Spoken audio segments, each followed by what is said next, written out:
आज हम देखने वाले हैं एक साइंस फिक्शन सर्वाइवल मूवी जहां दिखाया गया है एक ऐसे भविष्य के दुनिया को जहां लगभग सारे इंसान बहुत ही गरीब थे। वो लोग बहुत मुश्किलों से कभी खा के कभी भूखे रहकर अपनी जिंदगी गुजारते थे। लेकिन इस दुनिया में हर इंसान को जिंदगी में एक बार अमीर बनने का मौका मिलता है, जिसके लिए उन्हें अपनी जान दांव पर लगाकर अलग अलग कठिन टास्क पूरे करने पड़ते हैं। पर पूरा सिस्टम इतना खतरनाक और मुश्किल था कि वहाँ सिर्फ 3% लोग ही जिंदा बच पाते थे, क्योंकि वहाँ सर्वाइव करना बिल्कुल आसान नहीं था। तो कहानी की शुरुआत होती है भविष्य की दुनिया से, जहां पृथ्वी को 2 हिस्सों में बांट दिया गया था। पहले हिस्से का नाम था अवसर, जो इंसानों के लिए एक अलग ही दुनिया थी, क्योंकि लगभग हर इंसान का सपना था वहां रहने का। अवसर में लोगों के पास हर जरूरी चीज मौजूद थी। वो अपनी मर्जी से जी सकते थे, जो चाहे कर सकते थे, कोई रोक टोक नहीं थी। दूसरी तरफ था दूसरा हिस्सा स्लम एरिया। अवसर के बाहर की ये दुनिया बहुत गरीबी और दर्द से भरी हुई थी। यहाँ के लोग बस्तियों जैसे छोटे छोटे इलाकों में किसी तरह जिंदगी गुजारते थे। उनके पास ना तो कोई सुविधा थी, न सही खाना,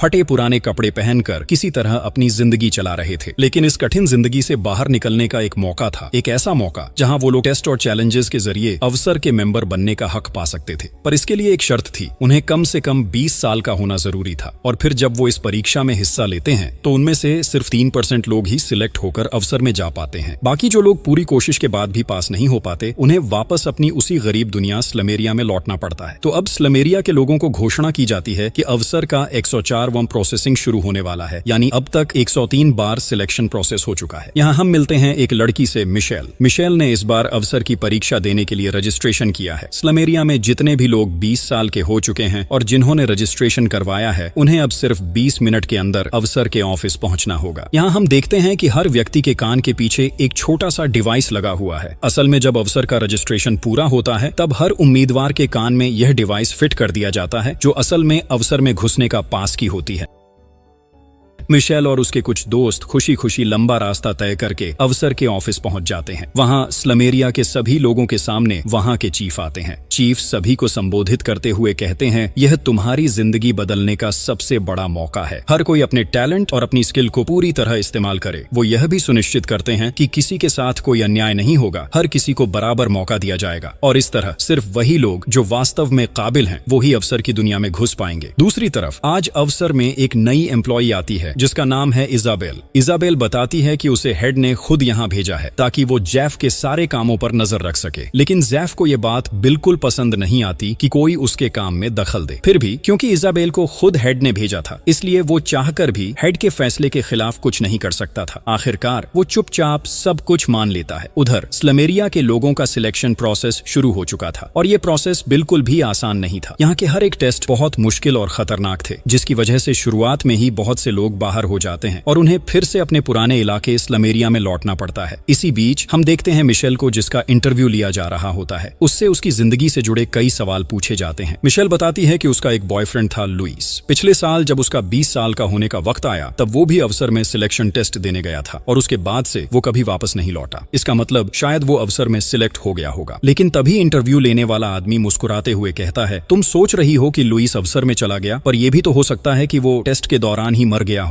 यह बात सुनकर मिशेल बहुत ज्यादा इमोशनल हो जाती है। इसके बाद वो आदमी मिशेल से पूछता है, तुम्हारे बॉयफ्रेंड की सबसे पसंदीदा चीज क्या है? मिशेल जवाब देती है, ये मेरी गले की लॉकेट, ये उसी की सबसे प्यारी चीज थी। तब वो आदमी मिशेल से कहता है, तो इसे मुझे दे दो। हालांकि यह काम मिशेल के लिए बहुत मुश्किल था, लेकिन फिर भी वो अपने दिल पर काबू पाकर वो लॉकेट उसे दे देती है। और इसी के साथ मिशेल पहले टेस्ट में पास हो जाती है, क्योंकि यह एक इमोशनल टेस्ट था, जहां इंसान को अपनी भावनाओं के खिलाफ जाकर फैसला लेना पड़ता है। दूसरी तरफ हम मिलते हैं मार्को नाम के एक लड़के से। मार्को एक ऐसे फैमिली से था जिसके हर मेंबर को पहले ही अवसर में जाने का मौका मिल चुका था, इसलिए उसे पूरा यकीन था कि वो भी जरूर सिलेक्ट हो जाएगा। वो हर सवाल का जवाब पूरे कॉन्फिडेंस के साथ देता है, और अपने यकीन और आत्मविश्वास की वजह से वो पहले राउंड में सिलेक्ट हो जाता है। फिर हम देखते हैं एलेक्स नाम के एक और लड़के को, जो किसी भी कीमत पर अवसर में जाना चाहता था। वो किसी तरह यह राउंड पार करना चाहता था, इसलिए शुरुआत से ही लगातार बोलता चला जा रहा था, और उसका एटीट्यूड भी बहुत घमंडी था। उसका यह रवैया वहां के एग्जामिनर को बिल्कुल पसंद नहीं आता, और नतीजतन वो पहले राउंड में ही बाहर हो जाता है। गुस्से में आकर इलेक्स सबको गालियां देने लगता है और कहता है ये पूरा सिस्टम ही खराब है। अब हम मिलते हैं जोआना नाम की एक लड़की से जो थी इस पूरी बैच की सबसे ब्रिलियंट और टैलेंटेड उम्मीदवार। वो जरूरत के अलावा बहुत कम बोलती थी और शायद इसी फोकस और समझदारी की वजह से वो बहुत आसानी से पहला राउंड पास कर लेती है। इसी तरह एक एक करके कई लोग सिलेक्ट होते जाते हैं और उनमें से लगभग सभी फिजिकली से बहुत स्ट्रांग थे सिवाय एक लड़के के जिसका नाम था फर्नांडो। फर्नांडो के पैर में दिक्कत थी इसलिए वो व्हील चेयर पर चलता था, लेकिन उसके हौसले और जज्बे के सामने ये कमजोरी कुछ भी नहीं थी। अपनी मेहनत और हिम्मत के दम पर वो भी पहला राउंड पास कर लेता है। उधर अफसर डिपार्टमेंट में एक चौंकाने वाली खबर आती है कि रेविलियस ग्रुप का कोई मेंबर भेस बदलकर स्लमेरिया का मेंबर बनकर अफसर में घुसने की कोशिश कर रहा है। उसका मकसद था अफसर की सारी सीक्रेट इन्फॉर्मेशन रेविलियस ग्रुप तक पहुंचाना। और ये रेविलियस ग्रुप कोई सिंपल गनग नहीं था, ये वो खतरनाक समूह था जो अफसर की पूरी दुनिया को बर्बाद करना चाहता था, क्योंकि रेविलियस ग्रुप के सभी लोग अफसर के खिलाफ थे। तो कुछ ही देर बाद हम देखते हैं कि अफसर की सिक्योरिटी टीम बहुत कम समय में ही उस आदमी को पकड़ लेती है जो असल में रेविलियस ग्रुप का मेंबर था। उसे पकड़ने के बाद अफसर के लोग उस पर इतना ज्यादा टॉर्चर करते हैं कि वो कुछ ही पलों में सब कुछ कबूल कर लेता है। वो यह भी बताता है कि वो अकेला नहीं है, यहाँ एक और आदमी मौजूद है जो हर पल की इन्फॉर्मेशन रेविलियस ग्रुप को भेज रहा है। उधर दूसरी तरफ हम देखते हैं खुद रेविलियस ग्रुप को जो अपने मिशन को पूरा करने के लिए एक बड़ा प्लान बना रहे होते हैं। उनका लक्ष्य था अफसर और बाहरी दुनिया के बीच बने उस दीवार को तोड़ देना जो अमीर और गरीब के बीच फर्क पैदा करती है। रेविलियस ग्रुप का मानना था कि हर इंसान बराबर है, हर किसी को अच्छी जिंदगी जीने का हक है और सिर्फ छोटे बहानों के जरिए लोगों से उनका अधिकार छीन लेना अन्याय है। इस बीच पहले राउंड में सिलेक्ट हुए लोगों को दूसरे राउंड के लिए तैयार किया जाता है। यहाँ उनके कान के पीछे लगे डिवाइस को स्कैन किया जाएगा ताकि पता लगाया जा सके कि कहीं किसी ने नकली डिवाइस लगाकर तो अंदर तो नहीं आया। जब सभी लोग स्कैनिंग के लिए लाइन में खड़े होते हैं तब जोआना अपने सामने खड़े एक लड़के को नोटिस करती है। उस लड़के का नाम है राफेल। जोआना देखती है कि राफेल के कान में कोई डिवाइस नहीं है बल्कि वहाँ एक अजीब सा निशान है। जोआना को तुरंत संदेह हो जाता है कि राफेल असल में धोखाधड़ी करके यहाँ आया है, लेकिन इन सब के बावजूद राफेल को स्कैनिंग में पास कर दिया जाता है, जो देखकर जोआना समझ नहीं पाती कि यह कैसे संभव हुआ। फिर भी जोआना इस बारे में किसी को कुछ नहीं बताती। स्कैनिंग खत्म होने के बाद सभी उम्मीदवारों को एक दूसरे कमरे में ले जाया जाता है। यहाँ का पूरा कमरा छोटे छोटे टेबलों से भरा हुआ था और इन टेबलों पर रखे थे कई ब्लॉक्स। सभी को निर्धारित समय के भीतर लगभग 9 क्यूब्स बनाने थे और इसके लिए उनके पास सिर्फ 10 मिनट का समय था। जैसे ही समय शुरू होता है सभी क्यूब बनाने में व्यस्त हो जाते हैं, लेकिन फर्नांडो अपने पैर की प्रॉब्लम के कारण खड़ा नहीं हो पाता और इसलिए वो ब्लॉक्स तक पहुंचने में असमर्थ होता है। तब मिशेल उसकी मदद करती है और उसे कई ब्लॉक्स पास कर देती है ताकि फर्नांडो भी अपना काम पूरा कर सके। दूसरी तरफ सभी जितनी जल्दी हो सके क्यूब बनाने में व्यस्त थे, लेकिन जैसे ही समय अंतिम क्षणों में पहुंचता है हम देखते हैं कि मिशेल सिर्फ 8 क्यूब ही बना पाई थी क्योंकि उसने फर्नांडो की मदद करने में समय गंवा दिया था। लेकिन फर्नांडो बहुत कम समय में ही मिशेल के लिए एक क्यूब बना देता है जिससे मिशेल और फर्नांडो के बीच का बंधन और मजबूत हो जाता है। इसी बीच अंतिम समय में राफेल अब तक केवल 8 क्यूब ही बना पाया था, तो उसने अपने पास बैठे दूसरे आदमी से एक क्यूब चोरी कर लिया और तभी समय खत्म हो जाता है। इस तरह राफेल ने धोखाधड़ी करके सेकंड राउंड के लिए क्वालिफाई कर लिया, लेकिन उसके चीटिंग करने की वजह से सभी लोग उसे गालियां देने लगते हैं और मिलकर उसे जमकर मारपीट कर देते हैं, जिसकी वजह से उसकी हालत बहुत ही खराब हो जाती है। उसकी इस भयानक स्थिति को देखकर सभी का मन उदास हो जाता है और वे सोचने लगते हैं कि यह काम करना बिल्कुल सही नहीं था। ठीक उसी वक्त जोआना राफेल के पास जाती है और उसे सीधी बात कहती है, मुझे तुम्हारे बारे में सब कुछ पता है, तुम नकली स्टेशन के जरिए यहाँ आए हो, अगर तुम ऐसा करना बंद नहीं करोगे तो मैं सारे सबूत अथॉरिटी को दे दूंगी।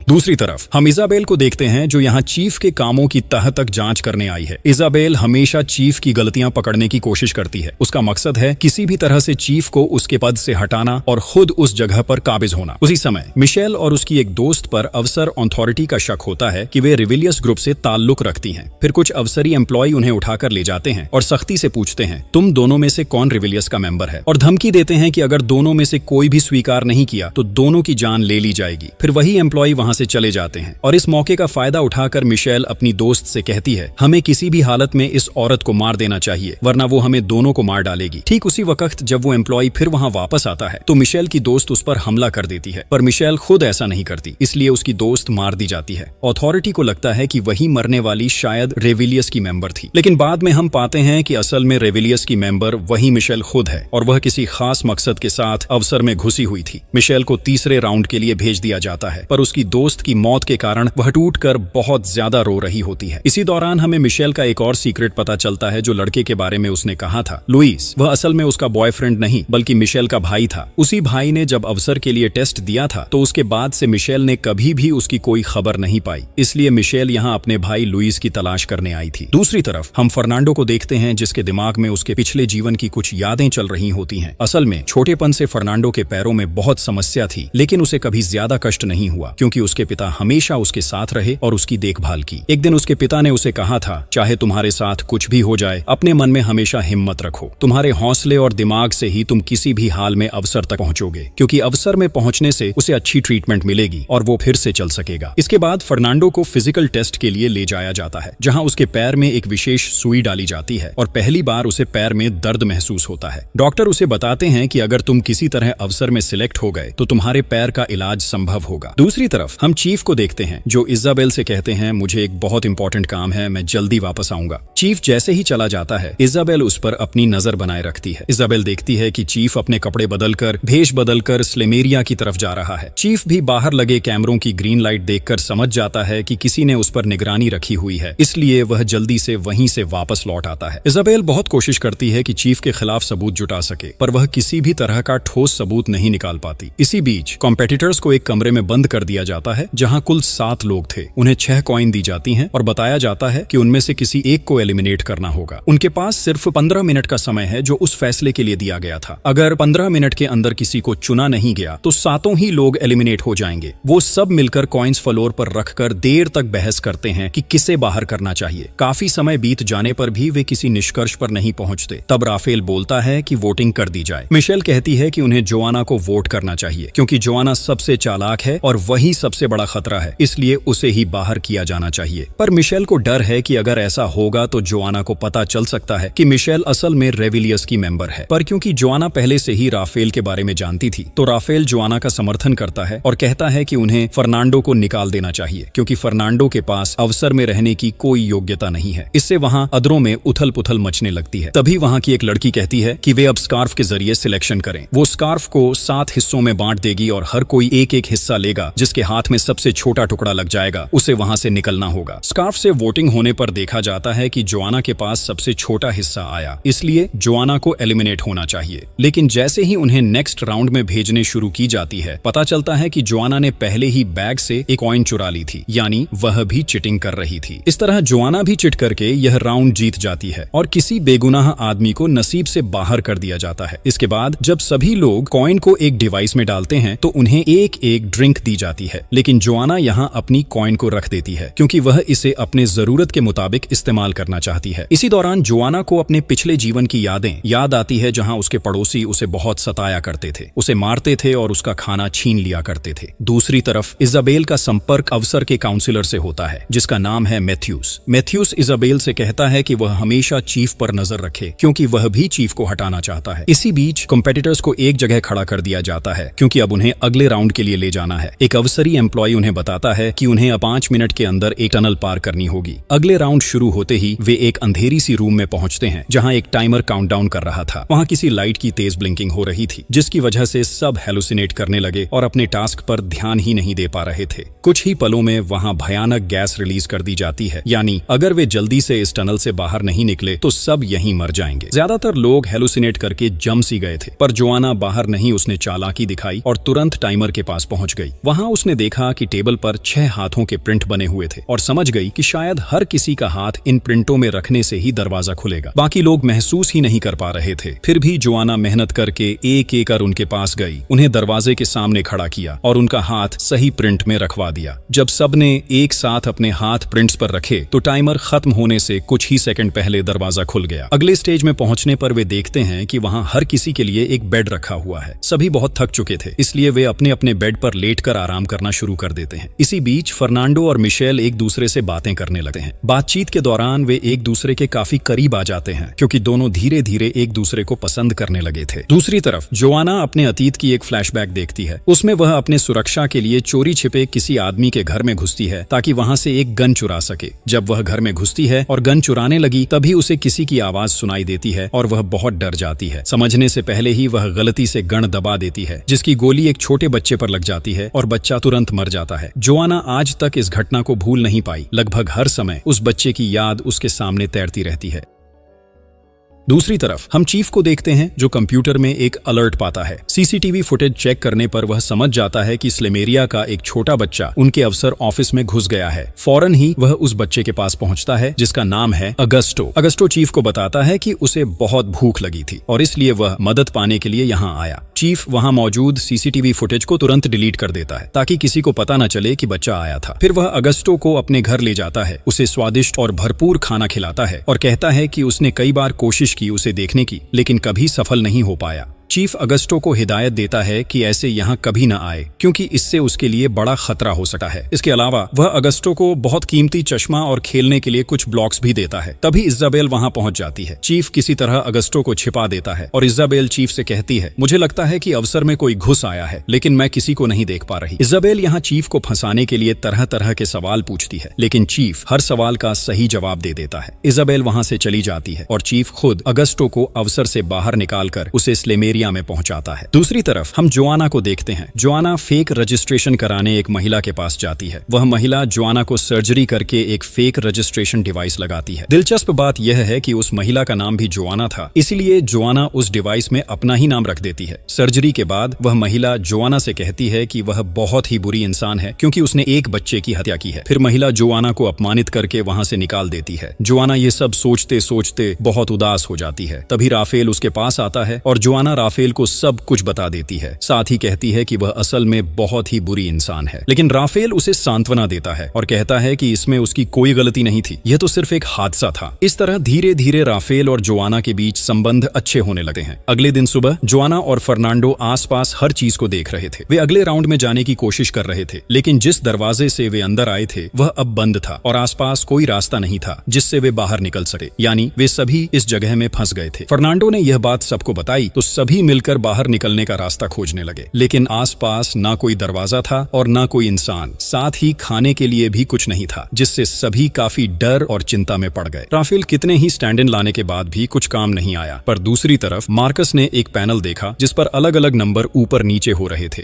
जब मार्कस को उन 6 स्टैंडों की बात याद आई तो उसे समझ में आ गया कि उन्हें असल में क्या करना है। वो सबको बुलाकर बताता है कि उन्हें पैनल पर दिखाए गए उन 6 नंबरों को याद रखना होगा और उन्हीं नंबरों के मुताबिक स्टैंडों को धक्का देना होगा। क्योंकि नंबर बहुत कम समय के भीतर बदलकर दिखाए जा रहे थे, इसलिए उन्हें बिल्कुल ठीक से नंबर याद करने थे और पैनल बदलने से पहले हर टास्क पूरा कर लेना था। अब पैनल पर जो 6 नंबर थे वे छाहों ने बिल्कुल वैसा ही याद कर लिए और फिर हर किसी ने अपने स्टैंड को उतनी बार धक्का दिया जितना पैनल पर नंबर दिखा था। जब उन्होंने यह काम मिलकर किया तो वहां एक डिवाइस एक्टिव हो गया और उन्हें खाने के लिए कुछ चीजें दे दी गई। लेकिन थोड़े ही समय बाद उन्हें एहसास होता है कि उन्हें जितना खाना दिया गया है वह सिर्फ एक ही आदमी के लिए है। इससे खाने को लेकर झगड़ा होने वाला था। तभी मिशेल कहती है कि उनके बीच एक लड़की आगाता है जो सबसे ज्यादा भूखी और बीमार है, इसलिए उन्हें खाना आगाता को देना चाहिए। मिशेल का यह बात सभी मान लेते हैं। दूसरी तरफ हम इजाबेल को देखते हैं। वह किसी तरह चीफ की एक फिंगरप्रिंट निकाल लेती है और शायद इसे लेकर कोई अलग प्लान बना रही है। इस बीच कॉम्पिटिटर्स ने पैनल के गेम को समझ लिया था, इसलिए वे हर बार मिलकर डिवाइस को एक्टिव करते हैं। इसके चलते उन्हें खाने की कोई कमी नहीं होती और वे बहुत सारा खाना पाते हैं। हालांकि स्टैंड को बार बार खींचना बहुत मेहनत वाला काम था, जिससे सभी काफी थक जाते हैं, लेकिन फिर भी वे सब मिलकर काम करते हैं और इस तरह किसी के डिस्क्वालीफाई होने का कोई चांस नहीं रहता। दूसरी तरफ चीफ सभी कॉम्पिटिटर्स पर नजर रख रहा था। उसने अथॉरिटी को बताया कि इस गेम में कुछ बदलाव करने होंगे क्योंकि ये कंपेटिटर बहुत ज्यादा टैलेंटेड हैं और उनके लिए टास्क और कठिन बनाने होंगे। अगले दिन सुबह जब वे नंबर वाले पजल को हल कर रहे थे तो 10 बार सही तरीके से काम करने के बावजूद कोई खाना नहीं आया। सभी बहुत थक गए और वहां से जाने लगे। मार्को ने सबको हिम्मत रखने को कहा और कहा कि सभी मिलकर काम करें, लेकिन कोई उसकी नहीं सुनता और सब अपने अपने बेड पर चले जाते हैं। कुछ समय बाद देखा गया कि आघाटा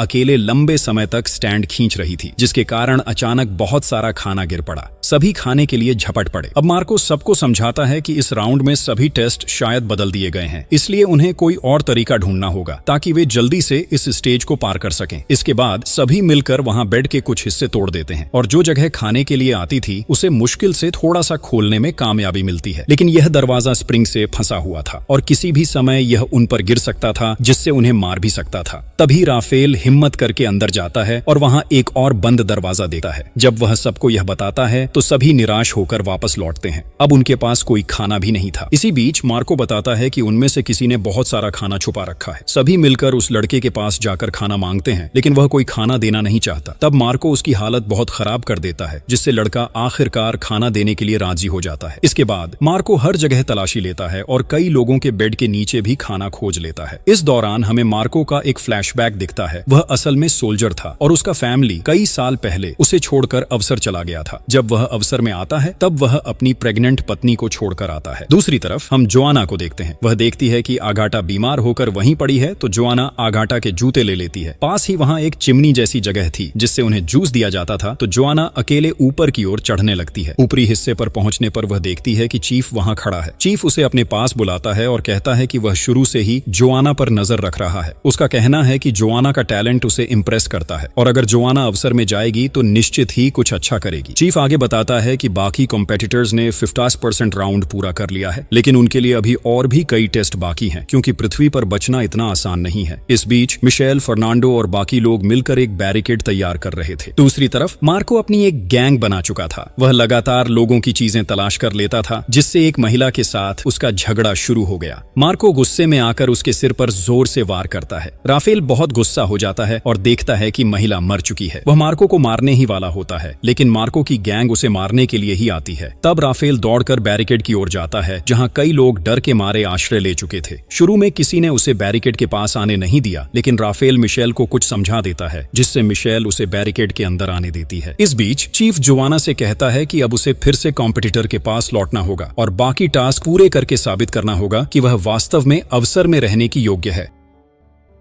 दूसरी तरफ मार्को और उसकी गैंग बाकी लोगों को मारने के लिए दौड़ती है। असल मकसद था कि भीड़ घटे ताकि उनके यहाँ चुने जाने के चांस बढ़ जाए, क्योंकि वहां सिर्फ 3% लोगों को ही लिया जाएगा। इसी बीच जोआना बाकी टास्क कंप्लीट करने के लिए भागती है। जाने से पहले उसने अपने हाथ में एक रॉड उठा ली। फिर पूरे माहौल में लड़ाई शुरू हो जाती है। कई लोग घायल होते हैं। तभी जोआना दौड़ी आकर जोर से चिल्लाती है कि सब रुक जाओ और कहती है कि उन्हें एक साथ मिलकर काम करना होगा, तभी वे टास्क पूरा कर पाएंगे, वरना इस तरह कत्लेआम चलता रहा तो सभी मर ही जाएंगे। उसकी बात सुनकर सब रुक जाते हैं। कुछ ही देर में एक अलार्म बजता है और वहां पर 2 बड़े दरवाजे दोनों तरफ से खुल जाते हैं। सभी लोग उन दरवाजों से आगे के राउंड में चले जाते हैं। सिर्फ आगाटा वहीं मर चुकी पड़ी थी। मार्को की हालत इतनी खराब हो चुकी थी कि उसके पास खड़े होने की ताकत तक नहीं थी। फिर भी वह किसी तरह दरवाजे तक पहुंचने की कोशिश करता है, लेकिन समय खत्म हो जाने पर दरवाजा बंद हो जाता है और मार्को वहीं फंसकर रह जाता है। इस दौरान जब बाकी कॉम्पिटिटर्स अगले राउंड के लिए जा रहे थे, तब राफेल को अपने अतीत का एक फ्लैशबैक दिखाई देता है। असल में राफेल पहले भी अवसर में आने का प्रयास कर चुका था, लेकिन वह पास नहीं हो पाया। इस साल असल में उसका भाई यहाँ आने वाला था, लेकिन राफेल एक चालाकी करता है। वह अपने भाई को शराब पिला देता है और उसका रजिस्ट्रेशन डिवाइस चुरा लेता है और अपने भाई की जगह खुद यहाँ पहुंच जाता है। दूसरी तरफ इजाबेल चीफ के पास आती है और उसे अगस्टो की एक फोटो दिखाती है। वह कहती है कि उसने चीफ का फिंगरप्रिंट इकट्ठा कर लिया है और उसके बारे में सब कुछ जान गई है, लेकिन उसने अभी तक काउंसिलर को कुछ नहीं बताया। अब उसके पास 2 विकल्प हैं। वेट, इस साल काम करके खुद काम छोड़ डीएच देना, 2 या मौत तक सेंटर में रहना, जहां उसकी हालात उसकी पत्नी जैसी होगी। यह सुनकर चीफ को उसकी पत्नी का ख्याल आता है, जिसका नाम जूलिया था। जूलिया भी कॉम्पिटिटर्स की तरह टेस्ट पास कर चुनी गई थी और बाद में उसने यहाँ एक अच्छी नौकरी भी पाई, जहां वह स्लैम क्षेत्र के लोगों का इंटरव्यू लिया करती थी। तो एक दिन जब एक लड़की जूलिया के पास इंटरव्यू देने आती है, तो जूलिया उसे रिजेक्ट कर देती है, क्योंकि उसके पास एक छोटा बच्चा है। हालांकि अवसर में कोई रूल्स नहीं था कि बच्चा होने पर कोई हिस्सा नहीं ले सकता, लेकिन जूलिया यह काम बार बार करती रहती है और इसे सभी से छुपा रखती है। जूलिया हर पहले राउंड में कॉम्पिटिटर को रद्द कर देती थी। एक दिन जब एक कॉम्पिटिटर जोर जोर से कहता है कि वह अवसर में रहने के योग्य है, तो जूलिया उसकी कोई बात सुनना नहीं चाहती और बहुत ज्यादा जोर करने पर उसे चोट पहुंचा देती है। बाद में जूलिया को इसका अपने आप ही दुख होता है। जब यह सब सामने आता है, जूलिया चीफ को बताती है कि उसकी मानसिक स्थिति ठीक नहीं है और वह खुद समझ नहीं पाती कि कॉम्पिटिटर के साथ ऐसा क्यों कर रही है। इस तरह कुछ महीने गुजर जाते हैं। जूलिया बीच बीच में अगस्तों की फोटो निकालकर देखती रहती थी। एक दिन जब चीफ अपने काम में व्यस्त था, जूलिया सिक्योरिटी रूम में जाकर अगस्तो का पता निकालने की कोशिश करती है। रात के समय जब वह कंप्यूटर चेक करती है तो देखती है कि उसने अगस्तो का वीडियो 107 बार देखा है। तब चीफ जूलिया से सच्चाई जानने की कोशिश करता है। जूलिया रोने लगती है और बताती है कि अगस्तो वास्तव में उसका बेटा है। वह अवसर में लग्जरी जीवन पाने के लिए अपने बेटे को छोड़कर यहाँ आई थी, लेकिन अब उसने अपनी गलती समझ ली है। वह महसूस करती है कि जिनके बच्चे हैं उन्हें अवसर में आने नहीं देना सही नहीं था और अब उसे बहुत पछतावा हो रहा है। जूलिया स्लैम एरिया में अपने बेटे के पास लौटना चाहती है, लेकिन चीफ उसे इसे करने से रोकता है। चीफ कहता है कि उसे अपने बेटे के यहाँ आने तक इंतजार करना होगा, क्योंकि अगर जूलिया एक बार फिर स्लैम एरिया चली गई तो वह कभी भी अवसर में वापस नहीं आ सकेगी। लेकिन फिर भी एक दिन जूलिया स्लैम एरिया जाने के लिए निकल पड़ती है, जिसे देखकर चीफ दौड़कर आया और उसे पकड़कर जबरदस्ती वापस अवसर में ले आया। उसने जूलिया को समझाया कि उसकी मानसिक हालत ठीक नहीं है और उसे रिकवरी सेंटर जाकर ठीक होना चाहिए। जूलिया मान गई और उसे अवसर के रिकवरी सेंटर में भेज दिया गया। कुछ दिनों बाद जूलिया लगातार अपने बेटे अगस्तो की फोटो देखती रहती। एक दिन तस्वीर रखकर वह इतना टूट जाती है कि अपने किए गए अन्याय और पाप का दुख सहन नहीं कर पाती और उसी रात वह पानी में डूबकर अपनी जान ले लेती है। जब चीप यह जानता है तो उसे अपनी जिंदगी में सबसे ज्यादा दर्द होता है, इसलिए वह जूलिया की याद को संभाल कर रखने के लिए एक दिन छद्मवेश लेकर अगस्तो के पास जाता है और अक्सर वहां जाकर अगस्तो को देखने लगता है। और एक दिन उसने अगस्तो को बता दिया कि वह उसका पिता है। अब हम फिर से वर्तमान में आते हैं, जहां राफेल छिपकर मिशेल से बात कर रहा था। जो उसने मिशेल के कान में कहा वो यह था कि राफेल अच्छी तरह जानता था कि मिशेल रेविलियस ग्रुप की मेंबर है, क्योंकि राफेल भी रेविलियस का मेंबर था और उसने मिशेल की एक फोटो रेविलियस के हेडक्वार्टर में देखी थी। दोनों यह बात गुप्त रखकर अगले राउंड के लिए आगे बढ़ते हैं। वहां हर एक के लिए अलग कमरे होते हैं, जहां पहले उन्हें अपने अपने परिवार की फोटो दिखाई जाती है और फोटो हटते ही उनके सामने उनके परिवार का कोई मेंबर प्रकट हो जाता है। फर्नांडो से मिलने उसके पिता आते हैं। फर्नांडो के पिता कहते हैं कि यही उनके लिए एक और टास्क है। अथॉरिटी ने कहा है कि अगर वे किसी तरह तुम्हें हार मानवा दें तो वे तुम्हें फिर से स्लैम एरिया लौटा कर देंगे और उसके बदले में वे हमें पैसे देंगे, पर वो पैसा ऐसा होगा कि हमें अपनी जिंदगी भर स्लैम एरिया में ही रहना पड़ेगा। ये सब बातें सुनकर फर्नांडो गिव अप करने के लिए तैयार हो जाता है, क्योंकि अवसर में रहने के लिए इतनी मौतें देकर अब उसका यहाँ बिल्कुल भी मन नहीं लग रहा था। लेकिन उसके पिता उसे गिव अप करने से रोकते हैं। वो कहते हैं कि अगर वह अवसर तक पहुंच गया तो उसका पैर ठीक हो जाएगा और उसे एक अच्छा शानदार जीवन मिलेगा। फिर भी जब फर्नांडो उनकी बात नहीं मानता तब उसके पिता उसे ताने देते हुए कहते हैं, बचपन से ही तू मेरे लिए एक बोझ बना हुआ है और अब बाकी जिंदगी मैं इस बोझ को नहीं ढो सकता। मेरी भी एक जिंदगी है, मुझे भी आजादी से जीना है। ये बातें सुनकर फर्नांडो पूरी तरह टूट जाता है। अब उसके पास यहाँ टिके रहने के अलावा कोई और रास्ता नहीं बचता।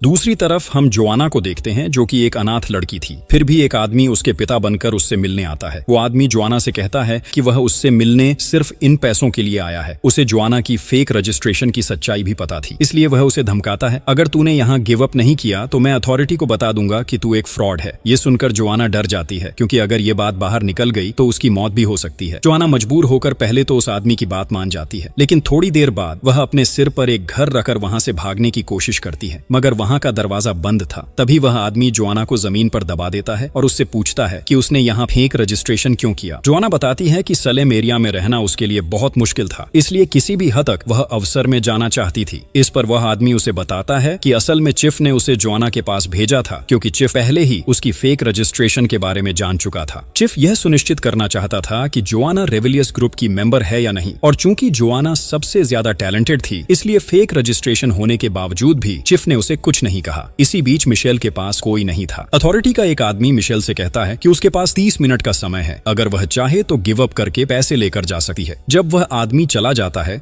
मिशेल एक गिलास में पानी डाल रही होती है कि अचानक वह कॉइन बॉक्स टूट जाता है। उस समय अथॉरिटी का आदमी वहां आता है और कहता है कि ये कॉइन्स भी फेक हैं। मिशेल जवाब देती है कि वह गिव अप नहीं करेगी। दूसरी ओर राफेल के घर वाले उसे गिव अप करने के लिए दबाव डालते हैं, क्योंकि उन्हें पैसों की जरूरत है, पर राफेल हार मानने को तैयार नहीं होता। उसकी माँ गुस्से में कह देती है कि अब वह उसे अपना बच्चा नहीं मानती। राफेल ने अपने भाई को धोखा दिया और फैमिली को शर्मिंदा किया है, और जब फैमिली जरूरतें थीं तब भी उसने कुछ नहीं किया। फैमिली उसे छोड़ देता है। इसके बाद कई कॉम्पिटिटर्स पैसों के लालच में गिव अप कर चले जाते हैं। इसी दौरान चीफ छद्मवेश में अगस्टो के पास पहुंचता है। वह अगस्टो को एक क्यूब और कुछ पैसे देता है और कहता है कि अब वह उसे फिर तब तक नहीं देख सकेगा जब तक अगस्टो 20 साल का नहीं हो जाता। तब तक अगस्टो को खुद अपना ख्याल रखना होगा। चीफ अगस्टो को विदा कर देता है। अवसर की अथॉरिटी एक मीटिंग बुलाती है और घोषणा करती है कि इस बैच में जोआना फर्स्ट पोजीशन पर है, उसे आगे कोई टेस्ट नहीं देना होगा। मिशेल सेकंड पोजीशन पर होती है। उसे एक खूबसूरत ड्रेस दी जाती है और अगली राउंड के लिए एक मिशन सौंपा जाता जाता है, एक दंपति को मनाना, ताकि वे अपनी छोटी बेटी को अवसर में भेज दें। मिशेल वहां पहुंचकर पाती है कि वह दंपति असल में आगाटा के ही माता पिता हैं और आगाटा की मौत का सबक पाकर वे अब अपनी दूसरी बेटी ब्रूना को यहाँ भेजना नहीं चाहते। मिशेल हिम्मत करके उन्हें समझाने की कोशिश करती है और कहती है कि उन्हें ब्रूना को भी भेज देना चाहिए। यह सुनकर आगाटा का पिता बेहद क्रोधित हो जाता है और उसने मिशेल को मार डालने तक की धमकी दी। मिशेल वहां उन दोनों को समझाने की कोशिश करती है। वो रोते रोते कहती है कि आप जानते हैं, कई साल पहले मेरा भाई भी यहाँ आया था और वो भी इन टेस्ट्स में मारा गया, लेकिन बताइए हम कर भी क्या सकते हैं? अगर हम स्लम एरिया में ही बैठे रहें तो वहाँ हमारी जिंदगी की कोई कीमत ही नहीं है। शायद मेरा भाई अवसरा में आने के लायक नहीं था, इसलिए वो मर गया, लेकिन उसके लिए आज भी मुझे बहुत दुख होता है। फिर भी मैं यहाँ इसलिए आई हूँ क्योंकि अगर मैं स्लम एरिया में रहती तो वैसे भी मर जाती। अगर अब किसी तरह मुझे यहाँ मौका मिल जाए तो मेरी जिंदगी बदल सकती है। वो आगे कहती है, आगाटा मर गई क्योंकि वो अवसर के लायक नहीं थी, लेकिन इसका मतलब ये नहीं कि ब्रूना भी मरेगी। हो सकता है ब्रूना को वो मौका मिल जाए जो आगाटा को नहीं मिला। मिशेल की ये बातें सुनकर आगाटा के माँ बाप आखिरकार अपनी बेटी ब्रूना को भेजने के लिए राजी हो जाते हैं और इसी तरह मिशेल ये राउंड पास कर लेती है। दूसरी ओर फर्नांडो को कुछ ग्राफ सॉल्व करने को दिए गए जो कि बहुत ही इंटेलिजेंट काम थे, लेकिन फर्नांडो बहुत टैलेंटेड होने के कारण वह आसानी से उन ग्राफ्स को सॉल्व कर लेता है और इस तरह नेक्स्ट राउंड के लिए सेलेक्ट हो जाता है। दूसरी ओर राफेल को एक टास्क दिया जाता है। टास्क यह था कि शाम 6 बजे तक उसे दोनों दीवारों के बटन एक साथ प्रेस करने थे। जब भी वहां कोई पिक्चर दिखेगी तभी यह टास्क कंप्लीट माना जाएगा। इसके लिए उसे पहले किसी को कन्विंस करना होगा कि वह उसकी मदद करे। राफेल दौड़कर जुआना के पास जाता है। जुआना उसकी मदद करने के लिए रेडी हो जाती है, लेकिन बदले में वह जानना चाहती है कि राफेल ने फेक रजिस्ट्रेशन क्यों किया। राफेल यह बिल्कुल भी नहीं बताता। इसलिए राफेल फर्नांडो के पास जाता है और कहता है कि वह और मिशेल एक ही ग्रुप के मेंबर हैं। अगर वह यह राउंड पास नहीं कर पाया तो मिशेल को आगे बहुत प्रॉब्लम हो सकती है। तो मिशेल की बात सुनकर फर्नांडो मान जाता है। उसके बाद दोनों एक साथ दो किनारों से बटन प्रेस करते हैं और तुरंत दीवार पर एक पिक्चर दिखाई देती है। इस तरह राफेल यह राउंड पास कर लेता है। दूसरी ओर मिशेल अपने रूम में जाकर एक कांच के टुकड़े की मदद से अपने शरीर के अंदर से एक टैबलेट निकालता है। यह टैबलेट उसे रेविलियस ग्रुप का लीडर दिया था। टैबलेट का मकसद था कि अवसरे में वह यहाँ के जिम्मेदार मेन लोगों को मार सके, क्योंकि अगर वह ऐसा करने में सफल हो गया तो अवसरे की पूरी सिस्टम को बदलना पॉसिबल होगा। आज अवसरे में सिलेक्ट हुए लोगों के लिए एक पार्टी का इंतजाम की गई थी। मिशेल उस टैबलेट को लेकर वहां जाता है और चीफ को धन्यवाद देते हुए गले लगा लेता है। इसी मौके पर वह चीफ के ड्रिंक्स में टैबलेट मिला देता है। कुछ समय बाद देखा जाता है कि अवसरे का एक आम आदमी वह ड्रिंक पी लेता है और तुरंत ही उसकी मौत हो जाती है। मिशेल को इसके लिए बहुत बुरा लग रहा था, लेकिन इस घटना की वजह से चीफ समझ गया कि उसे यहाँ कोई मारना चाहता है। उसने सीसीटीवी फुटेज चेक किया जिसमें देखा गया कि ड्रिंक उसे एलिजाबेथ ने दी थी। वास्तव में मिशेल ने बहुत ही सीक्रेट तरीके से टैबलेट मिला दिया था, इसलिए यह सीसीटीवी कैमरे में दिखाई नहीं दिया। इसके बाद चीफ ने अथॉरिटी को एलिजाबेथ के बारे में बताया कि वह उसे मारना चाहती है, क्योंकि एलिजाबेथ तो पहले ही उसे लंबे समय से ब्लैकमेल कर रही थी। एलिजाबेथ बहुत डर गई और स्वीकार कर लिया कि एक बात सच है, वह चीफ की जगह खुद लेना चाहती थी और इसके लिए उसने कई काम किए थे, लेकिन किसी को जहर देकर मारने जैसी चीज नहीं की थी। फिर भी यहाँ किसी ने एलिजाबेथ की बात पर विश्वास नहीं किया और उसे तुरंत अवसरे से बाहर कर दिया गया। दूसरी तरफ राफेल मिशेल को बताता है कि उसने फर्निंदो को सब कुछ बता दिया है कि वे दोनों रिविलियस ग्रुप के मेंबर हैं, इसीलिए मिशेल तुरंत फर्निंदो से मिलने जाती है। फर्निंदो तब मिशेल को बताता है कि मिशेल जिस भी ग्रुप की मेंबर हो उससे उसे कोई फर्क नहीं पड़ता, वह सिर्फ मिशेल को चाहता है। मिशेल इस पर बहुत खुश होती है क्योंकि यह पहली बार था जब किसी ने उसे दिल से पसंद किया। अगले दिन राफेल ड्रिंक में टैबलेट मिलाने का मौका खोज रहा था, लेकिन तभी चीफ और अथॉरिटी के लोग आ जाते हैं। डर के मारे राफेल वहां टैबलेट छोड़ देता है। उस रात सभी को अलग अलग कमरे दिए जाते हैं। वहीं चीफ जब सब कुछ मॉनिटर करने आता है तो वह पार्टिसिपेंट्स के कमरे के सामने उस जहरीली कैप्सूल को खोज लेता है। इससे उसे पता चलता है कि इसमें एलिजाबेथ का कोई हाथ नहीं था, बल्कि पार्टिसिपेंट्स में से कोई एक उसे मारना चाहता था। तो अगले दिन सुबह जब वे सभी सोकर उठते हैं, राफेल, फर्निंदो और जुआना देखते हैं कि उनके कमरे में एक स्क्रीन पर उन्हें शुभकामनाएं दी जा रही हैं। स्क्रीन पर बताया गया है कि वे अब पूरी तरह से अवसरे के लिए सिलेक्टेड हैं। ये जानकर सभी बहुत खुश होते हैं। फर्निंदो खुशी में जल्दी से मिशेल को यह खबर देने जाता है, लेकिन रास्ते में उसे बताया जाता है कि मिशेल कल ही एलिमिनेट हो गई थी और अब वह कभी अवसरे में नहीं आ पाएगी। यह सुनकर फर्निंदो बहुत दुखी होता है और तुरंत बताते हैं कि वह यहाँ बिना मिशेल के कभी भी नहीं रहेगा। फर्निंदो तुरंत अवसरे से बाहर निकल जाता है, लेकिन उसी समय अवसरे का एक कर्मचारी आता है और बताता है कि यह सब उसके लिए एक टेस्ट था, तो यह देखने के लिए कि क्या वह सब कुछ त्याग कर अवसरे को प्रायोरिटी देगा और अवसरे के लिए पूरी तरह तैयार रहेगा। यह अवसरे के मेंबर बनने के लिए एक बहुत बड़ी परीक्षा थी, लेकिन फर्निंदो फेल हो गया है, इसलिए वह अब कभी भी अवसरे में नहीं आ पाएगा। फर्निंदो समझता है कि मिशेल असल में वही है, इसलिए वह चिल्लाते हुए मिशेल के पास जाना चाहता था, लेकिन उसी समय उसके लिए अवसरे का दरवाजा पूरी जिंदगी के लिए बंद कर दिया जाता है।